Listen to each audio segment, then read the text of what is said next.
So with that, I'm going to go ahead and call this meeting to order. Today is a special called meeting of the Commissioners Court of Hood County, Texas. It is Thursday, September the 19th, 2024, and it's a few minutes after 9. We're in the central jury room of the Ralph H. Walton Jr. Justice Center at 1200 West Pearl Street in Granbury, Texas. As I said, Pastor McMahon is not here today, so we're going to call upon Commissioner Andrews to give us the invocation. Please pray with me. Heavenly Father and Holy God, Lord, we thank you for the many blessings that you bestow upon us every day, Father, more than we could ever begin to enumerate. Father, as we go into this time here to do the county's business, we pray that you'll bring the wisdom and the understanding to each of us to be able to do the work that we need to do here, Father, that we'll do this all in accordance with your will, and Father, that your glory will be reflected in it. We thank you for your love, your mercy, and your grace. In Christ's name we pray. Amen. Amen. Please join me in the Pledge of Allegiance to the United States of America. I Pledge allegiance to the flag of the United States of America and to the republic for which it stands, one nation, under God, indivisible, with liberty and justice for all. I pledge the great state of Texas. Honor the Texas flag. I pledge allegiance to thee, Texas, one state, under God, one and indivisible.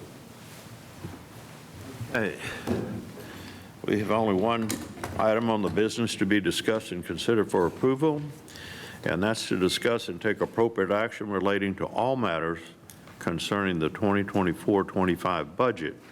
May adjourn into executive session as authorized by the Texas Government Code 551.074. We do have one speaker that has signed up to speak today, Ms. Tina Brown.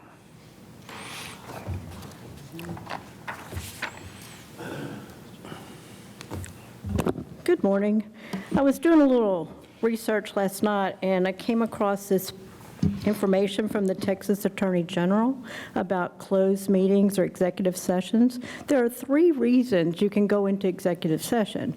1, to consult with an attorney, deliberations about property, or deliberation about personnel matters relating to a specific employee, if that employee does not request a public hearing. So your agenda is very generalized. So I assume you were talking about all the employees and the salary matrix. I'm wondering if you should be going into closed session. And if you are going into closed session to talk about a specific employee, how come that employee's not here? We're not talking about a particular employee. We're trying to work out salaries for the entire county employees. But you're only supposed to go into executive session if you're talking about a specific employee. I don't believe that's the right interpretation of it. We're always, if it's personnel matters, then that's what we're going to be discussing. It says deliberations about personnel matters related to a specific employee if that employee does not request a public hearing. We've had employees where we had up here on that, and we give them the choice. But when we're talking about personnel matters in the budget, we're allowed to go into executive session. Yeah, they're actually talking about individual employees, employee by employee by employee. Yeah. And so it is proper to do that in executive session rather than public hearing. Okay. Thank you. Good. Good point, though. Keep us on our toes, okay? Is there anybody else wish to say anything before we adjourn into executive session? All right, please, come on up. Please tell us who we are for those of us who don't know you. Sissy Freeman, thank you for letting me come up and speak without signing up. I just flew over on my broom from my office, so here we go. I just wanted to say something. There's all kinds of rumors, all kinds of things floating around about this budget. And elected officials are getting a 3% raise. And it's a disservice to the employees of this county if they don't get that same 3% raise. I don't feel like longevity pay should be taken from them. I've talked to so many people that count on that every year for their Christmas bonus, their shopping, pay off their debt, for whatever the case may be, whether it's $400 or $2,000. And I know that y'all have got something proposed where it's going to go into their payroll, but they're expecting that big chunk at the end of the year. That's not. Yes, that's not, I tried to reach out to you, but I haven't heard back from you. That's not what we're looking at doing Okay, at all. what is We're it? not changing the longevity at all. Okay. It's basically. That's why I wanted to know. No. It's what we're proposing or looking at doing here is basically you're getting an additional pay every year for year of service. The longevity was never going to change, but it's finally been separated out, and so So it's that's going to more be clear. in a payroll type form, not a lump sum at the end of the year. It's going to be a lump sum. in Right, December, and that's what I'm yes. saying. Yeah, it's not going to change.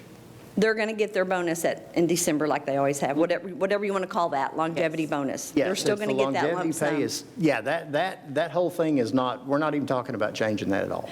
Okay, well, that's No, good. no, And that's I'm why I glad had you brought emailed that up, because there have Sure. been questions. There's a lot of and unhappy so- people because that's what they think. Yeah, And no. I've just been asked to talk to y'all. I'm comfortable speaking, I'm comfortable asking questions, and I was wrong, so I'm glad I brought it up. No, that's unfounded rumor. Yes. Thank you for doing so. Okay. And that is, yes, no. Anything else? Because I would love to clear it up. I'll ask any question out here.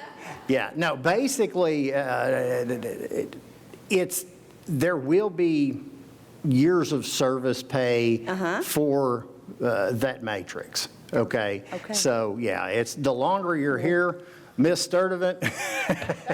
That's right. That's exactly right. She deserves every bit of that. Yeah, Thank you for explaining it. Yeah, And you're again, very that's why I reached out yesterday, because I'm like, there's something we're not understanding. People are Right. upset, like visibly upset. And I Yeah. just said, okay, I'll go. All right, thank y'all. No, Appreciate okay, it. all right. Please encourage people to just give us a call or come by, because Well, I There's- reached out to Kevin yesterday. I know he's been busy, so this is where it got asked. Yeah. Anybody else have anything? Thank you, Ms. Freeman. If not, at 9:15, the Commissioners Court was going to adjourn into executive session. Okay. All right, it's 8 minutes to 10, and we're convening back into Commissioners Court. No action was taken in executive session, and we're going to recess until 2 p.m. today, where we will continue on in Commissioners Court and then possibly go convene into executive session. So with that, we are recessed until 2 p.m. And we had a slight recess from this morning, and we are now convening back, and I am calling the Commissioners Court, the special called meeting of Commissioners Court, to order. We're back into the central jury room at the Justice Center in Granbury, Texas. And we had left off where we had just come in from the executive session, and it was brought to our attention by Tina Brown here that when we were talking about a certain class of employees, that it needs to be in an open session, not an executive session. And we do have a matrix and that we're going to be discussing, and our Assistant County Attorney, Mr. Alan Quine, who's present, looked the law up and concurred with Ms. Brown, who does not have a law degree, I'd like to point out, but thinks she is a lawyer. But so we're back in Commissioner's Court right now, and I guess, take it away, Commissioner Andrews. You want to? You going to redo everything after recess? Well, just Got the kind update. of hit the highlights of Okay. what we're going to do here. I mean, you know, we can. I don't, All right. Are we going to, can we like display the matrix? I don't know if that's, she's got the, where she's bringing over the updated budget, right? Yeah, this is just the updated budget. That's what you have in front of you without the names. right. Don't Yes, have- sir. Yes, sir. Without the names. Bringing in this updated.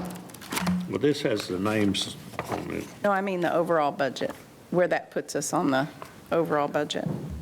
You understand? Whatever you want to do. I think Well- it's easier to go through this.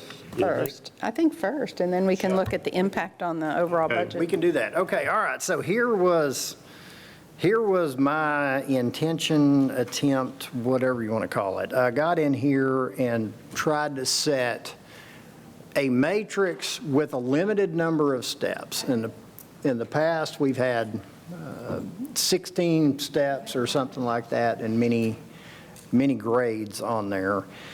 And so we tried to simplify. We went over and spent some time in Erath County talking to their auditor about the way that they've got it set up. And basically, every position in the county has the same pay. And then for every year that you're there, you get a varying amount of increase until at the end of, currently at the end of 23 years, you're $10,000 above where your starting pay was. So if you're a clerk, every clerk in the county makes X base pay, and then it goes up from there. What I tried to do is set it more along 3 steps, because you're going to, your first year, you're learning. Your second year, you're probably not asking as many questions. By the third year, you're answering questions. That's kind of how we looked at this. And then after the third step, there still needed to be some increase, because your value is still there for the knowledge that you have, the efficiency that you've gotten in that job. So if you look up here, you've got 3 steps for each classification here. And this, I anticipate this moves every year. So step 1 this year is not going to be what step 1 is next year. Next year, you're going to be hiring people. And as a matter of fact, last year, our clerical step 1 starting pay was $34,500. Okay? So with an adjustment, we brought step 1 clerical pay to $36,000. Okay? The following year, and let's just focus on clerks here. The following year, that step is $37,515, and then the following year is $38,200. Now, what we had, and what made this kind of difficult, is we had people kind of all over the place with how much they're making. So part of this, the step 2 in the clerk is not in between those two. It's skewed over towards the step 3 side of things, and that'll probably get a little adjustment next year. Step 2 will probably be floated down, or not down, but out in a different way to make those steps a little bit more even. There's some fluidity to this. What I did is tried to make sure everybody got at least a 2.5% increase at the very least.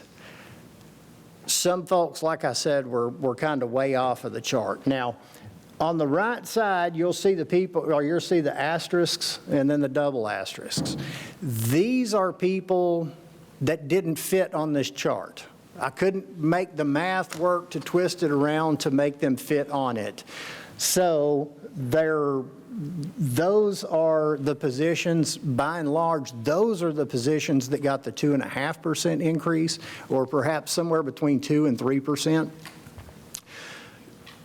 to kind of get them headed back toward getting onto the chart. Some of these people, it may take 10 years to get them to fit into the three-step situation. Some may retire because typically these are people that have been here for a long time. More of what you see on this matrix throughout are significantly more than 3% increases. There are a lot of people that have been in a job for a long time, and their raises have not kind of kept up with it. So whenever you put this on and you even everything out, there are some people that get a significant increase just to be at the same place as somebody who's been doing that job for the same amount of time is. So again, my intention here was to give everybody 3%, place them on the matrix, and get as close as I could. There was a lot of twisting and finagling in that deal. And then, like I said, you've got some people on here that end up, here's one clerk in the jail that last year made $37,600. They've been here since 2012. They made $37,600 last year, which is a step 2. By moving them up to step 3 and then paying them yearly, they end up with a 9.56% increase. So overall, we actually ended up with a more than 3% increase for this matrix. Now, okay, so what happens to someone that is beyond step 3? Okay, somebody that's been here 10 years. Okay, they get step 3 pay, that's the base, and then every year beyond step 3, they get their longevity like they always have. And for each year beyond step 3, they get a $300 incentive pay. Okay, so you're getting $100 longevity and $300 incentive every year you're here, no matter what the matrix does. As the matrix moves, your base pay changes, your position, or your base pay changes to reflect how that position is set on the scale, plus the longevity and the $300 incentive pay. That also assumes that you stay in that job class. I mean, people go from clerk to office manager and getting promoted throughout their career, so that's also. Yeah, and then some of these, if you were to look through this paper, some of the significant increases in here were people that got a promotion in the middle of the year. So that's reflected in some of these percentages also.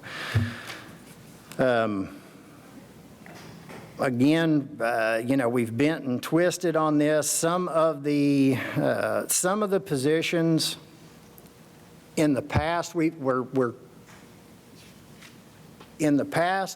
paid everybody a flat rate if their job required on-call pay. That's been kind of a bad system because, for whatever reason, some people end up being on call more than other people. So we decided that was incorporated into their salary. So their increase is based on that from last year. But this year, if you work on call, your supervisor will put that on your check or make a note, and you'll get an extra $100 for being on call that week. So if you're in a department that nobody else wants to work on call, if you're the on-call person, there's an extra $5,200 of salary there that you could get, or wages that you could get through the year right there by working all the on-call. So that, if you're on call, that means that, you don't get to run to WinStar that weekend. You've got to be here in case something happens. So for giving up that, you're getting compensated for that on-call. Yes, I see a question. Speaking of on-call pay, so how does that work? So in my example, like myself and Owen, we're on call 24/7. You're off of the chart or I whatever was- on that well, different deal. okay. That's, I was going to say, so it would only be the techs. yes, yeah, whoever's on call for that. You guys aren't placed on a matrix, y'all are on a whole Okay, different. that was my shebang there, question, so, because it's like, yeah. okay, on call, that works for them, that's great, but we're always on call, 24/7, so we Yeah. get no compensation for that. So, okay, that was Yeah. my question. Okay, yeah. But, if you say, hey, Jacob, you're on call this week or whatever, then you turn that into the treasurer that Jacob was on call and he'll get an extra $100 on his check.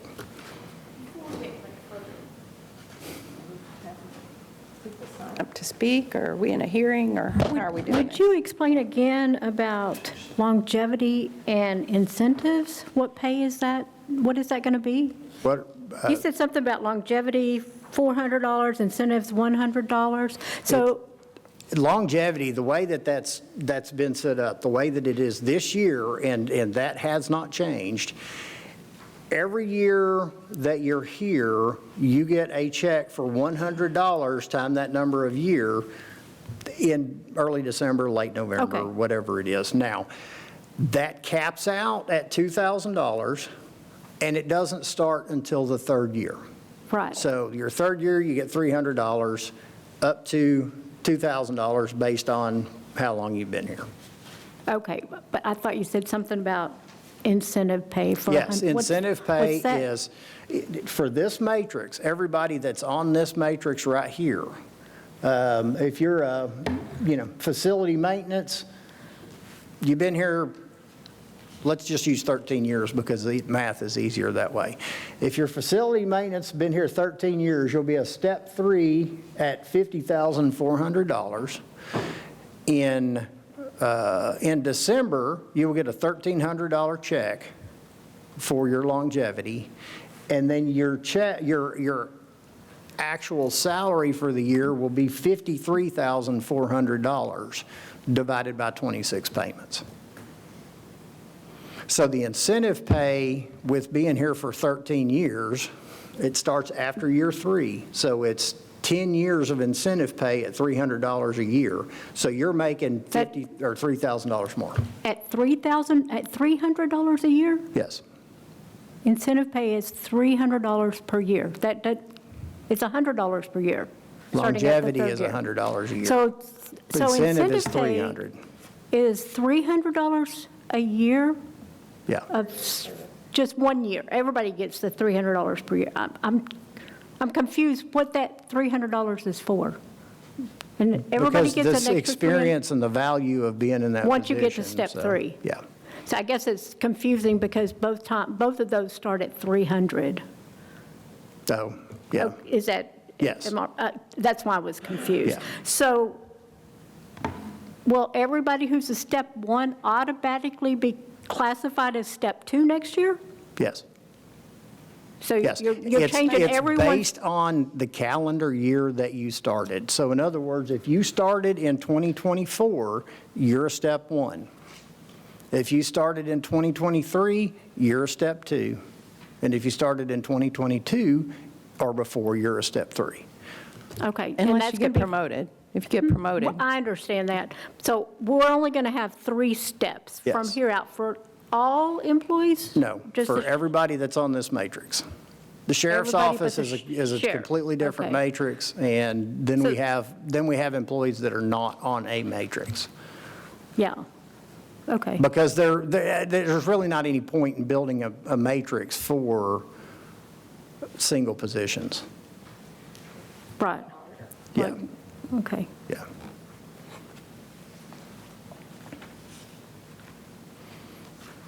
Anybody else have anything else? I know this is clear as mud at this point, but the longevity is like it was before. I want to be clear on that because I've had a lot of feedback on that. The longevity is still the same. The incentive or the time in position accumulates, and so the longer you're here, the more you are on that.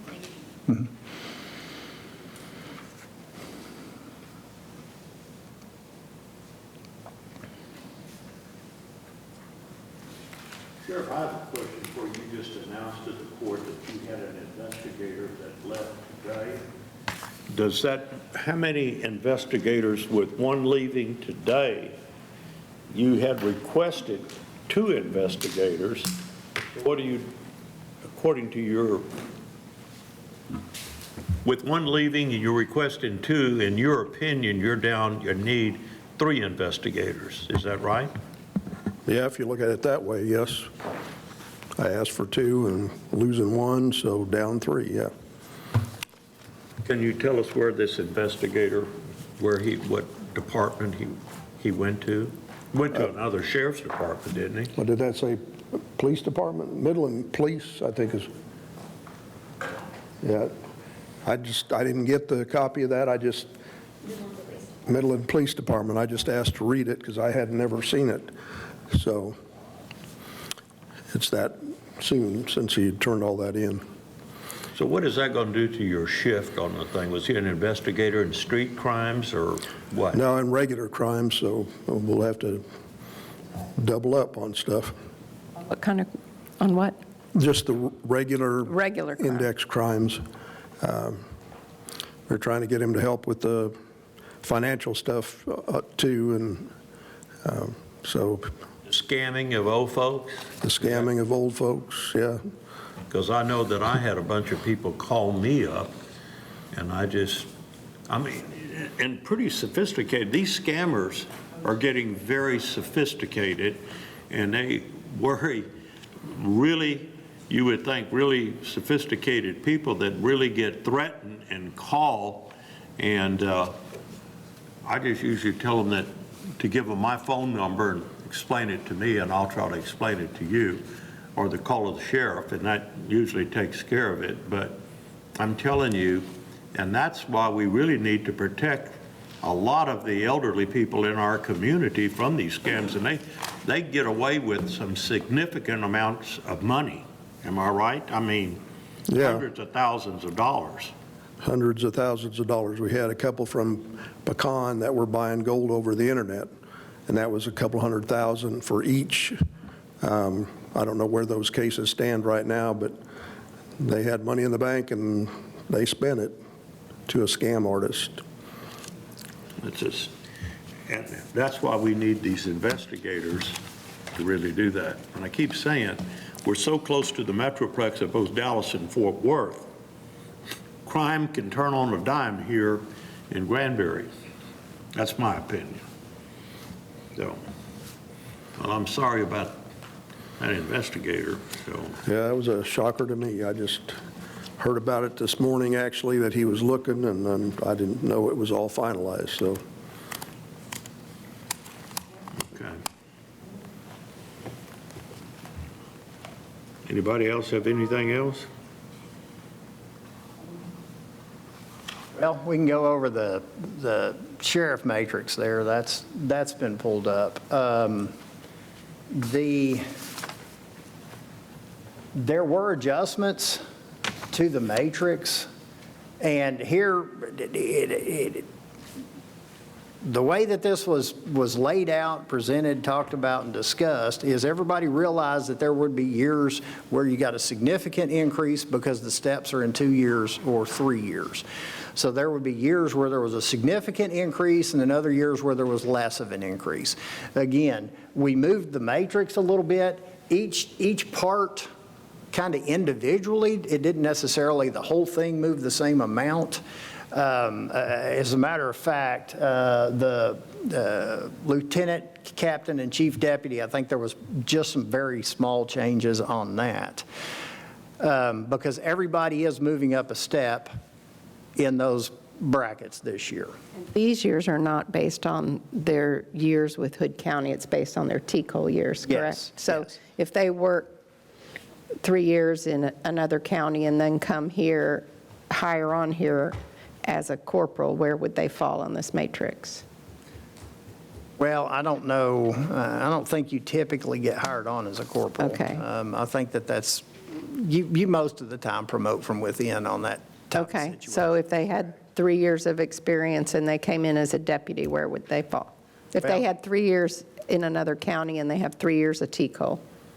then they would fall at the 65-1. Okay, I just wanted to be clear that this isn't the same as the other matrix, which is based on years with Hood County. This is based on TCOL years. Yes. So I want to be and, sure everybody understands that. Right, and the intent there is if you've got a 10-year deputy out there somewhere, he comes over here and he starts at 72.3, not at 62.7, which is where somebody brand new would start. Only other thing I got to say about this is a while back I had brought up that we need to change the recruit, because if I've got a recruit like coming out of the jail, that's like the last one was a lieutenant in the jail. We've modified that to now they're sergeants and corporals. So he'd worked for 4 or 5 years, and then so he lost a bunch of money, and he was just barely getting by with that $47,000. We don't hire anybody till we got an opening. So why can't we just move them into that step 1? And that's. Or at least somewhere closer. Yeah, because. Similar to, yeah. 47 isn't because it's getting- for a short period of time. How long is that recruitment training? It's like 5 months. It's like 800 hours that they go through at the academy, so. Yeah, I didn't know what to do there. It was 43, I think, so, bumped it up to 47. I'm like, I don't know what the right number is there. I don't know. Well, I think, he's a recruit, he's studying, working hard. It's like a college class, and try to get through all that, and I don't want them to be trying to work a separate job when they're supposed to be studying to get through that. So I think do away with recruit and we move them, we don't move them in there until we have an open position, and. Or at least make it closer, and then when they graduate and they kind of get a promotion into the 62.7, but maybe not this amount, something really close. Because the job's open, so it's not like we're going to have to, let me make sure I'm right, Melissa. We're not really adding any salary to the budget by doing that, but. Usually the recruit pay is budgeted separately for 1 or 2 recruits Okay. for the year, but if it just fell into the position, it would already be budgeted there. Okay. What do you think? How much, I don't know, how much does it cost to send them to school? Are there additional costs?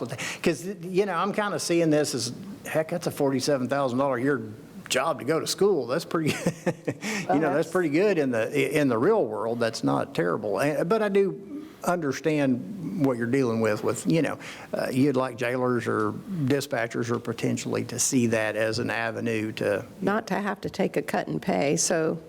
And that's where it's been. We look at those ones that have been there a number of years, and then they apply, ask us to look at them for hiring them to go to the academy, and then we pay for that academy and the uniforms and things of that nature. So, when you got somebody that's been here for 4 or 5 years at the jail, then he's going to lose money and have to possibly go find another job.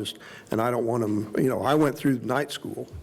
Back in the 90s, I worked all day, closed up my shop, and took off to go to Weatherford Academy, and 11 months later, I finally graduated.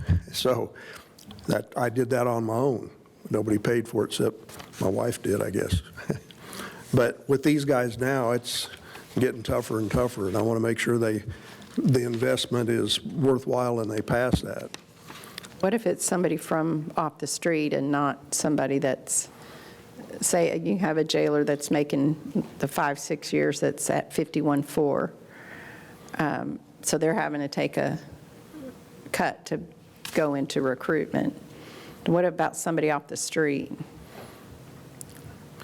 Well, we have to see, what are they going to do for Hood County? What do they know? What have they been doing? So the chances on me hiring some young kid in, or any of my group to say, yeah, let's hire this 21-year-old kid in is slim to none to send them through the academy.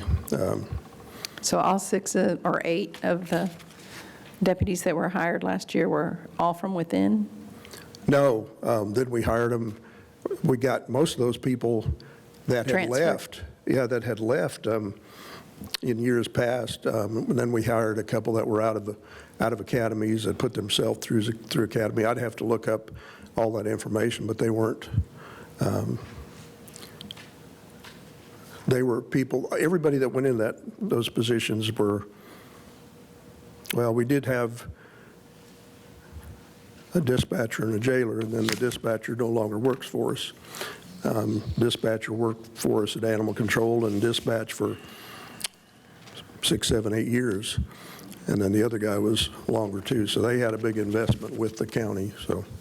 Let me throw this out just for discussion. Could we leave that there, but have a policy that says if you're transferring from another position, jailer or dispatcher, that you maintain your current salary, or is that going to mess up the budget? Well, we don't put them in there till after there's an opening for a deputy, so there's, Yeah. in this case, $62,700 that, so we're giving part of that back to the Yeah. county. What would you think about that? You know, my fear would be, and I don't know, I mean, there are some controls on that, but somebody say, hey, I think I want to go be, a deputy, and because they make more money or whatever, do you have people coming over for a pay increase there for a while? And, perhaps their heart's not really in it. I don't know what the answer is. No, not I mean, a I'm pay just kinda- increase, just say they're a 5-year jailer and they're at 51.4. They go over into training at 51.4. Now, if you come in off the street, which is very rare but could happen sometimes, you're at the 47. I mean, anyone else commenting on that? I don't think I'd have a whole lot of grief with that. I mean, we'd have to write that in a policy, so don't let us forget that. What if I just adjusted the current step and grade policy to accommodate that? That if you transfer from jailer to deputy recruit, that you maintain your... You maintain your current salary, yeah, Or either jailer or dispatch. right. Yeah, it would come out of the jail and the person would come out of the jail or out of dispatch, but it'd be under this salary. So we could still hire another jailer or another dispatcher. Yeah.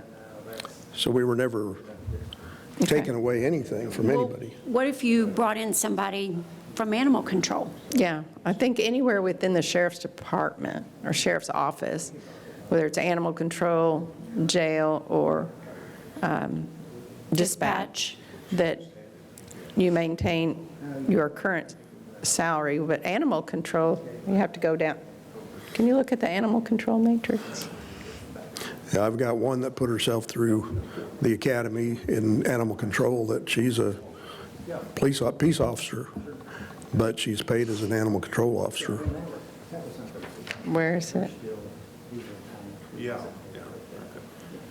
Okay, so unless you're the sergeant, the 47 would be an increase anyway, so you'd want them to have the 47. Yes, it looks like year 1 and 2 is 47 in nope. Where's animal control? Oh, okay. So would they go to the 47? Would it be I wouldn't want them to, if that's what recruits are getting off the street, I wouldn't want an animal control person to transfer in and have to stay at 40,300. That would be backwards from the current policy. So it would, I guess, be the greater of whichever, 47 or what they're currently making Yeah. as an employee of Hood County. What if it's outside the sheriff's office? What if the judge decides they want to be a deputy? They'd go to 47. We go through an interview process with them, so we just don't pick them because they're somebody's friend or something like that. It's, are they going to be able to do the job for me, to be able to do the job for the citizens of Hood County? So I don't think that's there's a finite number of jobs, openings that you're going to have, so I don't think that this is going to be a huge ordeal. So we're saying that a transfer from sheriff's office to recruit maintains current salary.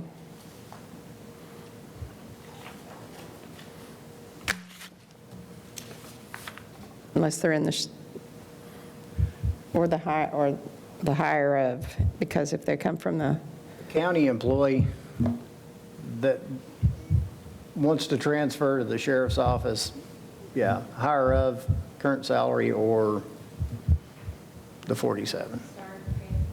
Yeah. current salary or the 47 recruit salary. Okay. So we need to write that policy. It's, golly, I know there are a lot of jobs around here with bachelor's degrees that aren't making 47, and that's, that's kind of my concern there. Where do we balance this thing out? And I would certainly, just like we did with the one you had, I would certainly listen to, whatever, if you needed to make some kind of adjustment to that. I understand the plight, and like I said, I don't know as others, it's probably isn't going to happen a whole lot anyway, so. Yeah, it's just, it might encourage somebody to, to go from being a jailer that can't take a cut in pay to go, I understand what you're saying, they're getting paid to go to school, but Yeah. they have to do it to become a deputy. And if you've got somebody coming out of jail that you're like, hey, this is somebody that I think can handle this job, you obviously know them. They're, they've impressed you in some way, so, just let the salary be whatever they're making now and just laterally transfer over and go to school. Yeah, I don't want him, that was a bad situation with the guy before. He's in his field training now and everything's going good. But yeah, it was pretty hard on him just being able to pay the bills and go to school making $47,000, so. Yeah, I think it was 43 at that time. We did go up 4,000, so. Oh, well, whatever it was, yeah. Yeah.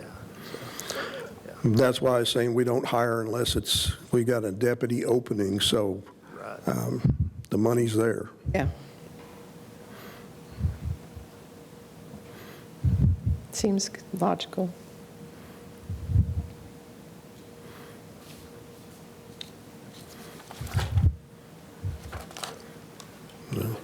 Well, yeah, that's, well, as far as the patrol deputy, you could see some shift in that. Again, everybody in here got an increase. With the 2-year step program, I think some of them were just over 1%. There were a few of those, not very many. There were several of them that were, there were a lot of them that were closer to 5%. Overall, is this still broken out for just the sheriff's office percentage-wise? I can show it without the names if you would like. Yeah, we can do that. Dispatch and the jail, overall, the sheriff's department increase was 4.3%. So by shooting for the 3%, with the steps in place, with moving the matrix where it, at least partially needed to go. I'm not sure what the answer is there. With moving the matrix and then the step increases, you ended up with, like you see here, some of it at 1.4, there's a 5.26. So the raises are kind of a little bit all over the board there. There was some adjustment, and then the years of service. The ones that look like outliers are either because that position's open or somebody got promoted or like that. Yeah, the 45% increase was a recruit. That was a recruit pay that went up to a regular. Yeah, right there, the 43 to the 62.7, yeah. And then like the negatives here, those were a change in step. Somebody moved out and somebody new came in. at that step, so. There's nobody in the sheriff's department that's going to get less money than they made last year. Nobody No. in this county anywhere No. gets less than they made last year. And if they did, please come let me know. We- That's- You know, we'll twist something to make that right, because that, yeah, nobody went down. Nobody went down. Base pay went down on a bunch But of them. there's some, Nobody went down in what they take home. Went down on a bunch of them. What? Base pay, Yeah. Oh, I thought you were It's- saying- It's because of the new system, the new matrix, everything that was built into it. Nobody went down in what they're taking home this year versus what they're taking home now. So, is there some people in the sheriff's department that looking at all this that only went up less than 2% though? there are, yes, yes. What I'm worried about, Sheriff, if you tell me, these employees that sees their check go up less than 2%, I'm worried about them looking for another job, just like that investigator did and went to Midland. You concerned about that? Yeah, I'm very concerned about any of that because everybody, police departments for the most part are giving sign-on bonuses and raising salaries. And yeah, I'm worried about with the younger people that, been with me for a shorter period of time and they just don't really care about the benefits all that much and the retirement. They're just, how much are you going to pay me now to put food on my table and pay the bills? And so I'm worried about people like that, so. That's what I'm agonizing. We'll just have to see Over what here happens, about- so. What that does to the overall budget, this perception of that to these younger officers, like I've said, they've seen it last year when we were talking, 2 years ago. These younger guys, retirement benefits, the health benefits, especially retirement. They're not looking at retirement, they're immortal. But a take-home pay, that's, A big thing with the deputies too is everybody paying, or lots of other organizations paying overtime and not just giving you comp time so you have to take it off someday if you're going to get it. But then that is if you have enough people to cover for it. So, based on Erath County, they even pay overtime. That's what I was told. So a lot of them do, and that's a big thing with them. Then they can make a little extra money that way if you get called in to work another shift instead of just basically working it for free because we can't give you the time off. But do they do that for the officers as well as the patrol people, to your understanding, in ERAF, the overtime, paying them for it? Or not? yeah, I haven't dug into that completely other than I know the patrol guys get that. I know we're paying off some, or it's proposed, I forgot if we even voted on it, about the, what was it, 150,000 that we're trying to get to pay the comp time down to give it to these officers, right? That was in dispatch. Yeah, I wasn't privy to that talk, so. We did that for dispatch, but I don't know if it was that much. I have to go back and look at the court when we did that. Yeah, I haven't heard anything about that this year. I know that we've done that in the past. We've paid down Yeah, there's, with 23 people in there, it doesn't amount to too much. And then they had some overtime to work off of in the past too. So that's why we were trying to get that started with patrol and in the jail. And unfortunately, the jail is a set 12-hour shift, but then if somebody's sick or like the transport people are the ones that really get the comp time, and because they're making 3 trips to Wichita Falls, taking a mental commitment, or going to El Paso to pick up inmates, or a lot of different reasons. Those are the jailers that are getting that extra comp time. Speaking about that, Mr. Klein, we have another mental health one. And what does that make, 3 this week? Doesn't it? We had 3 last week, just 1 this week. Yeah, I'm not sure there's anybody in the county left, Yeah, We take, the other day we had, except for the commissioners. yeah.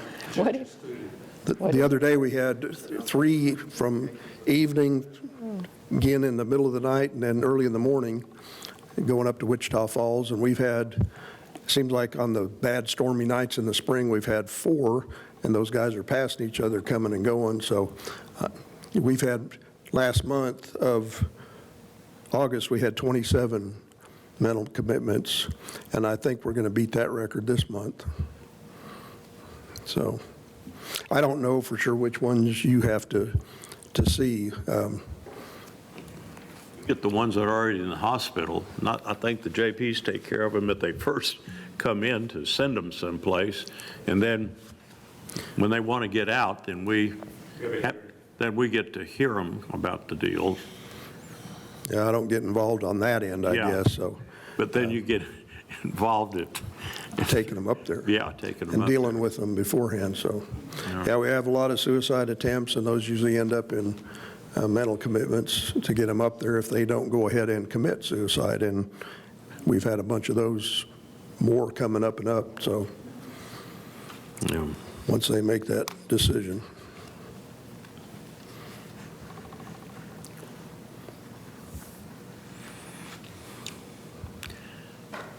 Do you have any questions, Ms. Auditor?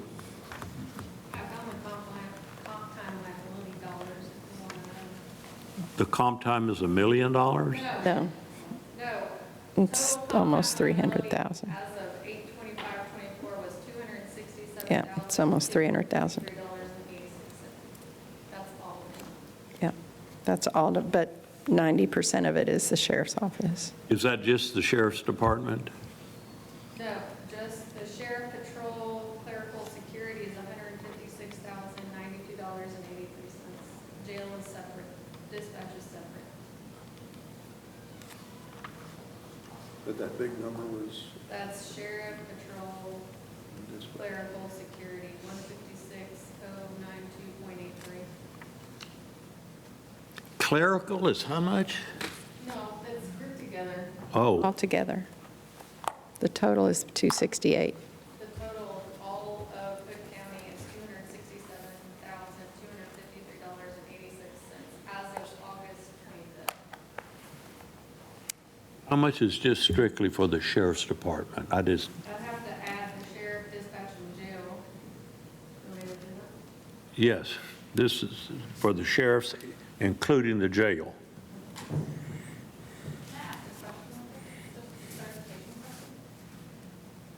So y'all are saying that nobody's going down on their pay, technically, but if someone's making $50,000 currently and you're changing their base pay to $48,000 because their longevity is 4,400, I'll use that number because they've been here for 11 years or something. Speaking to the mic. So technically, they're getting more money, but their base pay is still decreasing. So how is that longevity going to be paid out, I guess? Is it going into their everyday 26 paychecks, or what lump sum is being given in December? However long they've been here, that longevity pay is exactly the same. The incentive pay on the other side is worked in as part of the salary, and it's a restructuring of everything. Does the base pay go down? There are probably a lot of people on here that their base pay does go down, but the incentive pay takes over. It changes the matrix. It twists it over here. So somebody that's been here 20 years, their base pay is going to go way down, but their incentive pay is going to come way up. And all said and done, it is an increase at the end of the day. And it, Okay, So but- everybody's check gets bigger. yes, so it'll But, be divided Ms. into. Freeman, to answer your question that you had up here today, which is a good, big one. I've had so many employees come up to me about that first check in December. Are we going to still get that longevity check on the thing? So in Yes. answer to that, the answer is yes. It is Over 3 exactly years, as it has You're going to been. get that first check that's going to reflect the number of years over 3, correct? Yes. Up to 20. Yes. They're going to get that big check, so that takes care of a lot. But But then- I feel your pain on the deal about being, I don't quite understand it myself on the thing. It's, Well, what, I just wanted to clear up the it will be, decrease that's showing in the base pay, but the incentive pay that's yeah. Yeah, and the incentive pay plus base pay is what is going to be your check. That's going to be 26 checks throughout the year. So the longevity pay is still what it was. The other pay is base pay plus incentive pay. So yeah, there was That makes moved. a lot more sense. Yeah, there was movement down on base pay, but your incentive made up for it. So yeah, everybody gets an increase. So the total compensation, which is the number we've been looking at, the total compensation includes base pay, incentive pay, and longevity. So that's total compensation excluding benefits, because that's also considered compensation. I'm sorry, I just walked in the middle of this. I was with court. So Come up to the microphone. I apologize. I just walked in the middle of this. I was in court. So if I understand it correctly, some of the positions, the base pay is going to go down? Yes. Is it all of them or just some of them? No, it's some of them. Starting base pay goes up. Do you want to give an example? Let me find a specific example here. Show the sheriff's matrix and look at line 13. That's a perfect example. That was up there for a long time, so I was looking at it. I think that will explain But exactly that's a, what that position was, they're on a different, but line 13. Doesn't that tell what you're trying to say, Kevin? well, they're on a Not different on the longevity. sheriff. Not on the sheriff matrix. Their What's- longevity is based Where, on TICO. line 13? No, I'm showing my clerks, see what it is, which is line 34. So what happens there? Okay. Yeah, this is a great example, okay? Last year, the base pay was 38.6, okay? With longevity, there was a $1,000 longevity check. The total that they brought home was 39.6, okay? Base 38.6. Actually, just forget the longevity. It's easier to do that. Last year, 38.6. Well, What's that position going to be this year? 42,000. Last year, it was 39.6. If you look over there under 2025 total, Okay, I see. look down at the bottom, 42,000. If you look to the right, 6% increase. So my person that was 39 is going to 42. That's everything, all said and done. That includes longevity. Okay, so without longevity, last year they were at 38.6. Without longevity, this year they'll be at 40,900. Hey, here's the deal. It works out better to figure in their longevity and then give them 3% increase. There, I said it out loud. You get 3% increase on the longevity too if we count that number in. That's why it was done that way. All of the people in all of the offices are going to ask the same questions that I'm asking. Yeah. What is this going to benefit me? yeah. And y'all are going to have to figure out a way to explain that to all of them. That's, that particular employer right there, 6% increase. Over, yes, even though the base pay went down. $400 lower, but because it's being captured in the longevity or incentive pay. Right, it's in the incentive pay. If you look at the $2,700 there, that's where the increase comes in. And that $2,700 is based on 12 years, 11 years. So that of- incentive pay has nothing to do with longevity? Yes, it has to do with how long you're here, which is why I kept saying the word longevity. But it's not People- longevity as we use longevity. People were getting confused with longevity, thinking that they weren't going to get their check in December. So we changed, Since I just was walking. yeah, so we changed, Yeah, that did not changed it. change. The reason I'm here, I wanted to hear it from y'all, Yeah. so I can tell them. So, and that's what finally I just said, okay, let's separate that column into longevity and incentive. Okay? So that's the longevity pay is what they're going to get in December. The incentive pay is going to be distributed over their check. Okay. Okay. No, No, good. no, that's, Glad- no, good. no. Glad- No, it's, Glad you but it's asked. good to have these questions asked so that everybody out there that might be thinking the same thing can hear the explanation and, yeah. Explain it to me, but I understand what, I think I Yeah, understand what you're saying. yeah, it's, I don't know if years of service makes more sense than incentive, but years, Saying from 3 to 20, they get so much per year, blah, blah, blah. Yes. 300 per year. Yeah, 300 per year. so years of service pay, the years of service pay.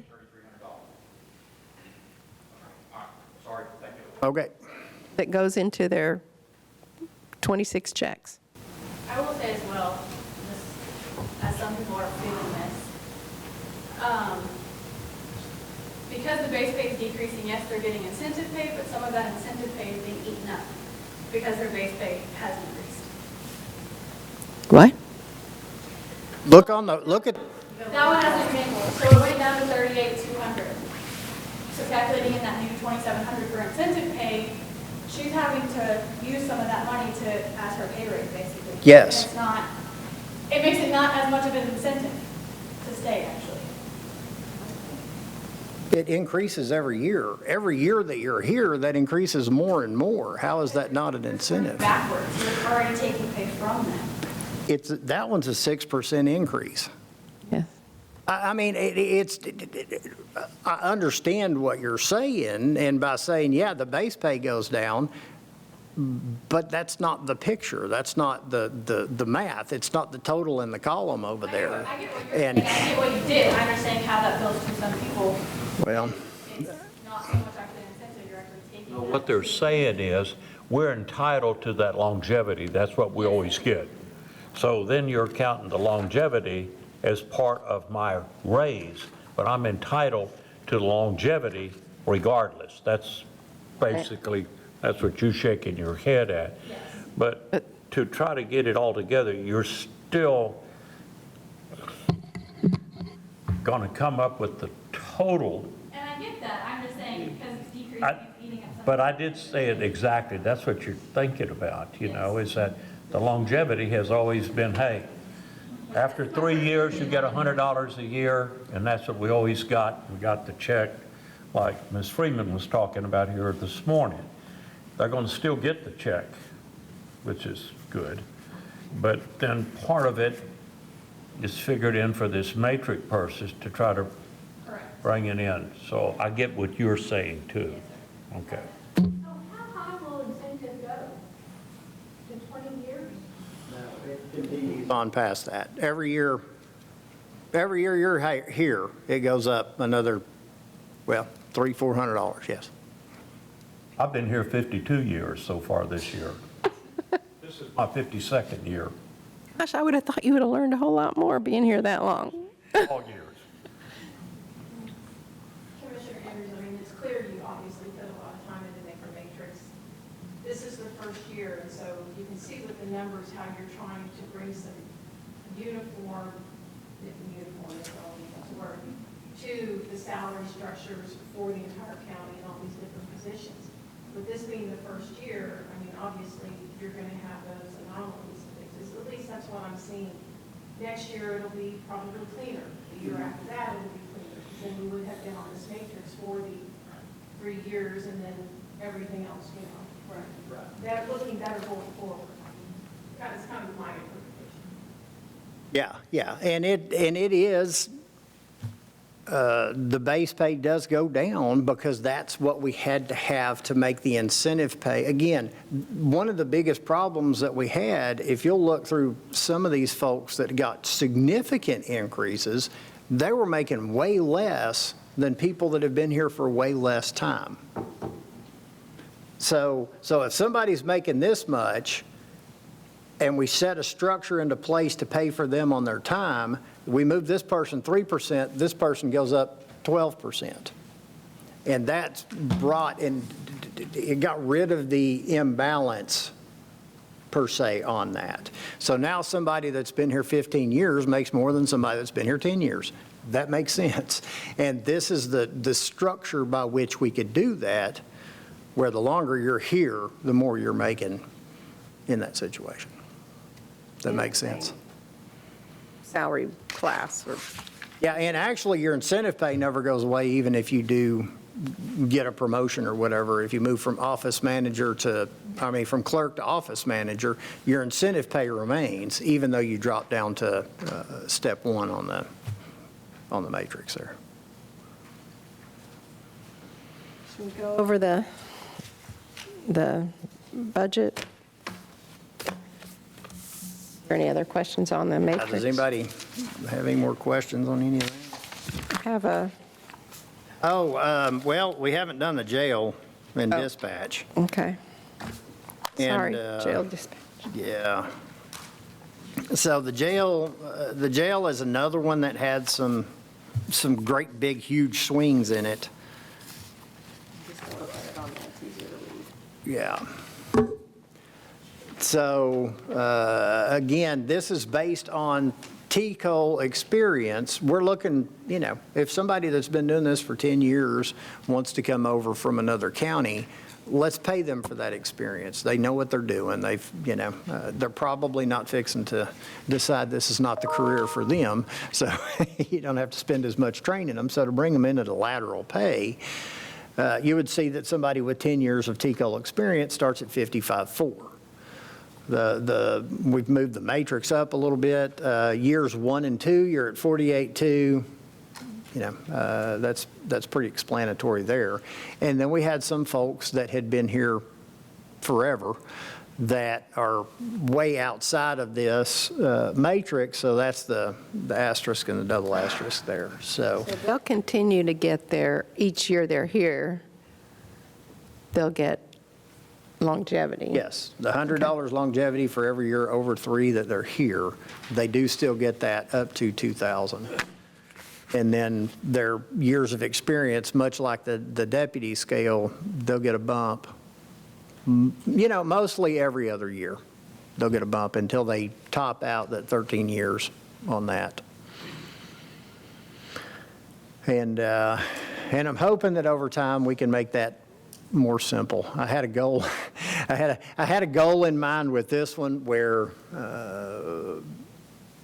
let me get everything put in place before I say that. But yeah, just to make this way more simple in the future. Mm-hmm. So, I mean, between last year and this year, I think it's much better. yeah. I mean, it should be more clear to anyone who's looking at it. And this, Instead of, it was a little all over the place when we started last year. I mean, that's the first year I was here, but it was pretty unclear. yeah, we had, people that had been doing this for 10 years making less than people had been doing it for 3. So, there was some of that adjustment in there also. I'm going to pose a scenario. So let's say, the matrix is in line, we have all these base pays. Now, if we were to come in, I don't know, let's say a few years down the road or something, and decide that you want to do an across-the-board 3% raise for everybody, would you then just plug in a 3% raise into that baseline matrix? And then the longevity and incentive would then calculate out, and you would just change the template, sort of. Well, this does not have, this is not incentive-based. These are based on years of experience in the TCOL experience. So this doesn't have the incentive stuff on it. Outside of the law enforcement, I mean, just that template for like the clerks and everything. Yeah. If you were going to come in and say, okay, we're going to do a 3% raise, would you just apply that to the base? And then each person would then, it would show their base, but they'd have the longevity, the incentive, and so then it would be, that final ending number. I mean, Yeah, Matrix, the number in the square, in the cell of the matrix would go up 3%. that's what I mean. well, maybe. I mean, I think that, and there's some variation in there because, again, as people are moving up steps, you're more focused on let's get the starting pay right and then make the steps right from that. So I think that the answer to your question is maybe, but it depends on what the overall intent there is. And it's flexible. It may be that the chart moves a little bit, the chart moves a lot, you know. It's all very, year to year, it can be adjusted, and each one of those could be adjusted individually also. Because like I said, some of those, step 2 wasn't really in the middle, and so next year, we'll make it adjust toward the middle a little bit better and try to, you know, kind of work it out. It's going to be kind of a work in progress and go year to year, so. And then, you know, a very similar situation with dispatch there, where try to get people paid for their experience. And I don't think that it wasn't quite as bumpy as the jail, but, you know, I think we got that kind of smoothed out, put them on a progression plan, and go from there, so.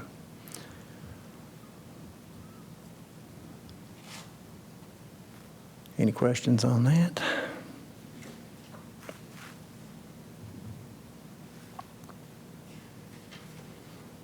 All right. Can we look at the budget? Okay, so our top line's the same. Yay, it didn't change.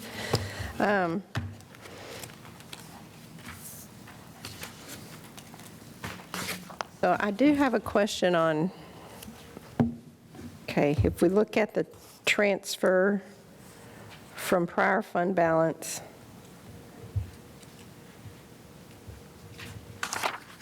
at 4.5 million, which is 10% of our overall budget.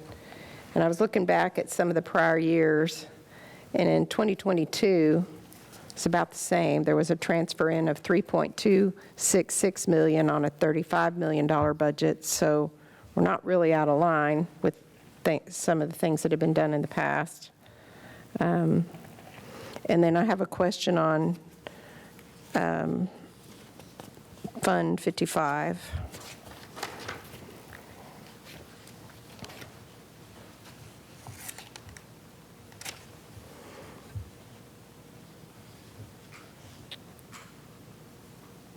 So the transfer in from other funds, is that, where's that, what other funds? Is that from the general fund? And then would that be,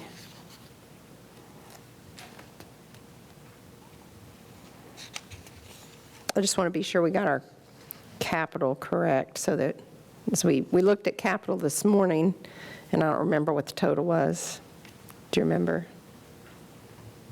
So the transfer in from prior fund balance equity is what we have unallocated or allocated currently in. Oh, that's right. That's right. You told me that. If you want to wipe that away and start fresh, we can do that. But you've already made these commitments. Yes. There are sometimes vehicles that. Okay. That's right. So these are things that were in this year's capital that have been approved for spending, but the bills haven't come in yet. So this is taking care of the commitments we've already made. Okay. And then the transfer in from other funds is from the general fund. Correct. Okay. All right, so that's the, I mean, that might be, I don't think that's what is, I don't know if you have it handy, that capital sheet that we were looking at this morning.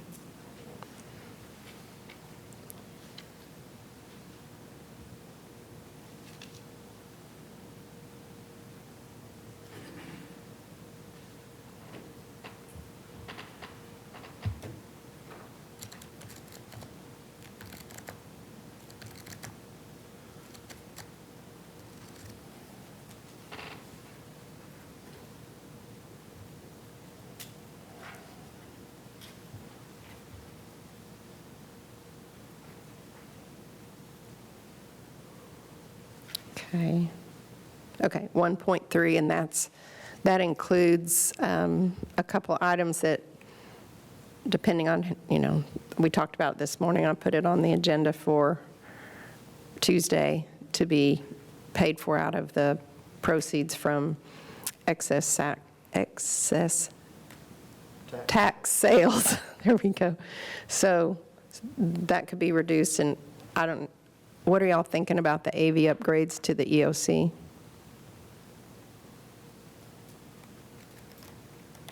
Well, I think that these are Placeholders? potential expenditures. It's not necessarily approving the expenses. This is just kind of Placeholders? planning for, saying, So placeholders, so these would still come to court?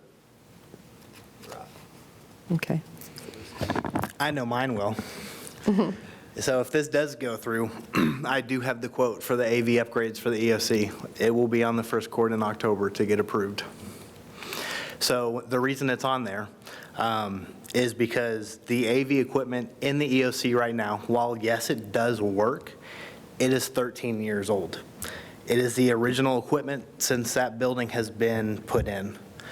And that building, of course, due to FEMA and other natural disasters, has to be ready at a moment's notice to be stood up. And I say that because I know what's going to happen is there will be some kind of natural disaster, a tornado, whatever the case may be, and it'll be needed and it won't work. We can't get support on it anymore, and it is end of life. So take that with what it is. Okay. Thanks. That is Yes. correct, yes. So, okay. He said 13 years. old. So that is why we got the quote to get it refreshed. Okay. So All again, right, so these are placeholders, so they'll still come to court to get the actual, okay. So with that, so this 1.3, and what did you have over there, 1.7? Not including the, it was 1.8 that hadn't been spent. oh, that, So well, 1.75 would be new money. this money's already designated for things that we've already approved, but the bill hasn't come in yet, the 1.2. So to match, I just wanted to be sure that what we had on the list as placeholders matched what you have as a transfer in. So it's there. So I just wanted to be sure of that. Well, we did lower it 1.4 here. So does that need to be changed? The 1.7 need to be changed? Or unless there's another transfer from another fund? So in the last 3 years, we've gotten the rebates from the comptroller and upwards of around 200,000. So I feel like that would be okay. Okay. Yeah, I mean, if it's not there, we're said, we used it, so, okay. So are y'all comfortable with that? Well, and we've got the contingency, we've kind of pulled some of that out of Yes. Fund 55 and put it over in a Yeah. contingency as a separate. Yeah. So Because, going in at 1.8, and where were we on the capital request? 1.3. 1.3. So that would leave us 500,000 in that for the year. yeah. That's to buy. Yeah, so these are what Ms. Matlock has changed kind of our philosophy this year on. These are, what's in capital is capital assets, capital improvements, things like that. And then any other things that come up, maintenance things would be, and do you want to show that? She did bump that up quite a bit. And contingency.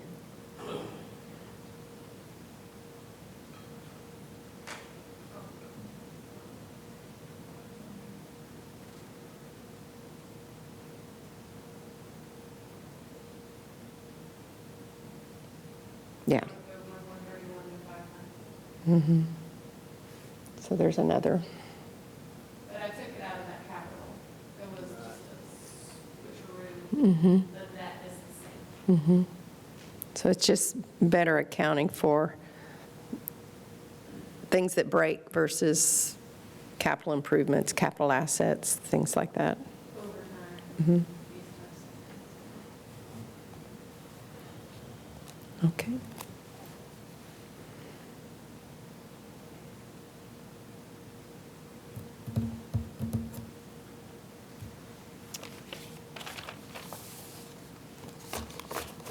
You guys down on that end have been awfully quiet.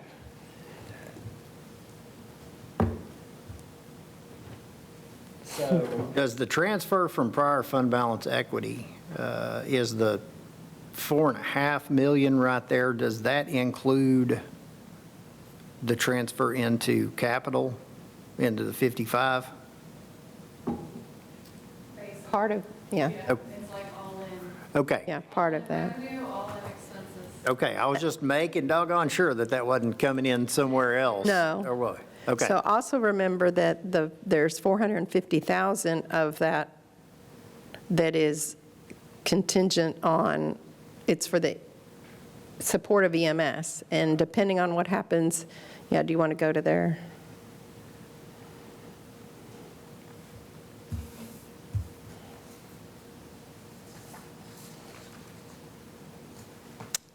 Yeah, so out of that also, Fund 10 revenue is set aside for, that's, 101 is the emergency management. So if depending on what happens in the election in November, this may or may not be needed. Right. So if it's not needed, then we wouldn't, we could decide to allocate it somewhere else. Okay.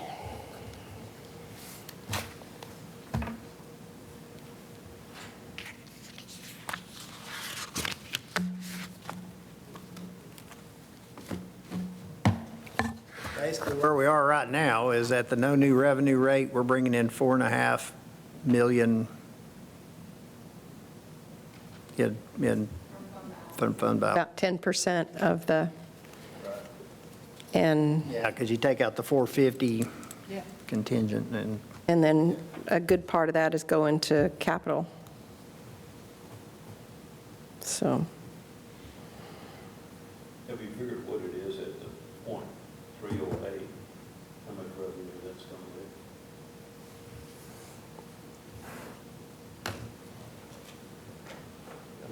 be? What I would love to see happen is you guys agree to a salary matrix. I mean, on the agenda, it says take appropriate action if necessary, so, I mean, we could, unless you're not done. as far as I know, I'm done. All right. Well, There, and like she said, if we go back in and find somebody that was misplaced a little bit, or, I did drop the ball on one that I found yesterday that we got straightened back out. So, with that, I'll make a motion to approve the salary matrix as presented. And also in that regard, too, with some of these sheriff's deputies at the 1% type of deal, we may be able to tweak that also a little bit. what if we adopt the salary matrix?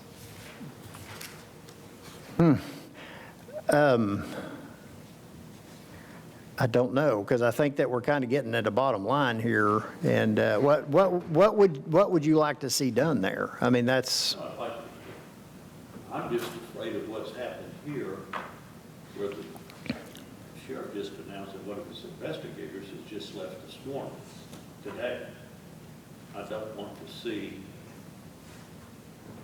the sheriff's department get disenchanted and we have a walkout here and lose a bunch of well-trained deputies here in this county. That's what I don't want to happen. I agree. I agree. That's been my concern. I'm really concerned about that, given the times that we're in and the proximity we are to Dallas and Fort Worth. I'm just really concerned about that. Well, could I ask something here? So this person who left went to Midland, right? Midland PD is what he said. Midland, Texas. So did you have a reason why did this person say, I'm leaving because I'm not making enough money? I haven't spoke to the employee. I mean, we don't even know why he left. Going to Midland is not going to the Metroplex. There's hundreds of reasons somebody could leave besides the money not being right. Especially going to Midland, I can't imagine. I'm sorry, Midland wouldn't be my, they'd have to be a lot of money to go to Midland. But we don't know why. Do you know why, Sheriff, why he left? Is it money? I don't know. I just found out the whole story just. So why would we act on it as if the money's not right if we don't know that's why he left? That's just what I got to say about it. Well, because of what experience we had 2 years ago. I'm basing it on experience and what actually happened here in Hood County. That's what I'm basing it on. Well, we had a special meeting and fixed it. There was, Big time, actually. there's been, I'm not going to read them off again, but, you know, when I looked at the salary related, I guess the only answer here is we don't do a 2-year step. That's what the answer here is. Because I was reassured over and over and over that everybody understands, everybody sees how this is, and they know that 1 year it's not much raise, the next year it's a big raise. We could go to a 1-year step based on year to year to year. I mean, is that what we need to do? not at this point in time. I mean, I don't see how we have, I mean, this is, like you said, this is what, last year or 2 years ago was when Years ago. you said everyone understood that it was a every other year step. So the year they're not going up in step, then their increase is not as much. Right. Okay. And you know, and I would like to see this thing broken down into multiple steps. I think that is a good goal to shoot for in the future.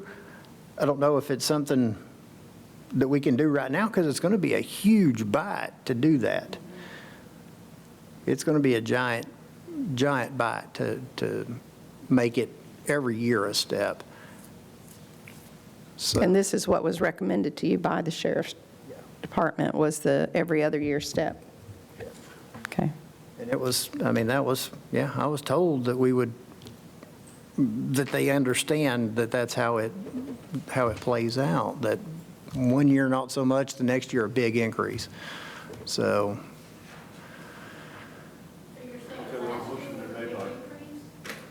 it's a 2-year step. So when you're, it depends on where you were. If you moved up a step, it was big. So if you started last year, the chart moved up a little bit because starting pay moved up a little bit. At the end of 2 years, whenever you start your third year, you move up a step, and it's a big increase. It's $2,400 plus whatever the chart moves. So everyone's different because everybody starts at a different time. So some are on this year's their year to go up, some are next year's their year to go up. So, did you make a motion?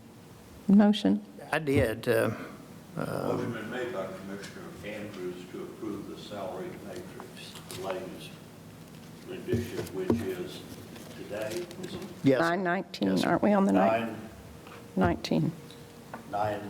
September the 19th, 2024 version. Oh, Kim, what do you got? Sorry, the office is irate, so I told him I'd come out here and just ask, can you explain the longevity? I know we're beating a dead horse here, but the way they're looking at it is that they are getting a decrease, but then, because the longevity we've always gotten. So that's really not a raise. So how come we're adding that longevity into the percentage when we've never added that into the percentage? Is their It question. didn't change anything with y'all. The longevity does not affect, So there that's is not in no the change percentage? in longevity at all. No. Right. Oh, But as far as the percentage of what you're saying our raise is. you mean that number that was out there on the outside? Yeah. Yes, that is total compensation. So that's based on everything you bring home that year. Again, if we took longevity out, the The percentage is increase gonna be a looks whole lot. larger. The increase looks larger. Yes. Okay. Yes, because right now, the increase is a set number. If we include the longevity in that, well, no, that's because you're getting the $100 increase in the longevity. Talking about TCOL or non-TCOL? No, just like the county, like me, or Okay. just anybody showing that longevity on there. Is that longevity in that percentage where it says 2.03% increase, is that longevity amount in that increase? I Yes. guess is the The question. longevity or the incentive? Which one are we talking about? Longevity. The longevity. It is, and again, that number was a guide. I mean, it's not, it wasn't. The Okay. non-sheriff's, Let's right? look at the top line right there, okay? I thought she was talking about, There's no longevity there. Let's look at the first one, right there, 900. Last year, with everything, with their longevity, their certification pay, everything, right there, the one that's highlighted. Everything that they got was 56.8. Okay. Okay, this year, with everything that they're getting, it's 58.8. The longevity was 900 last year, it's 800 this year. Total, everything that they, it's 1,000, you mean? You said 800. oh, Or 1,000. Okay, I was like, I'm really lost now. 58.8. No, you said 900 and 1,000. It should be. You said 900 and 800. Okay, well, their total compensation is going to 58.8 from 56.8. So what's making everything that they're making there, so base, 53,500. Wait. Oh, did you already?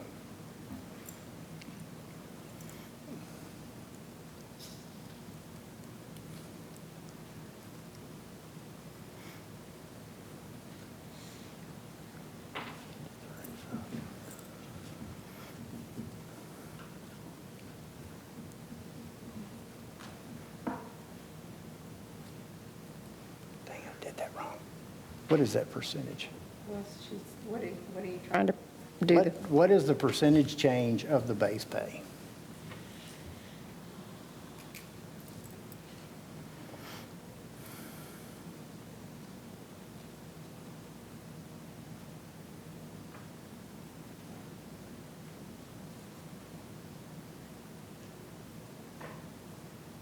That column, or is it column?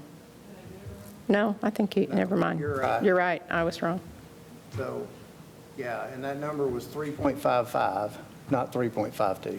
Yeah. So, I mean, it's kind of an insignificant number, but it's actually a larger number than what you see there as that, just going base to base. So the base pay, how come the base pay is lower, I guess? It's not.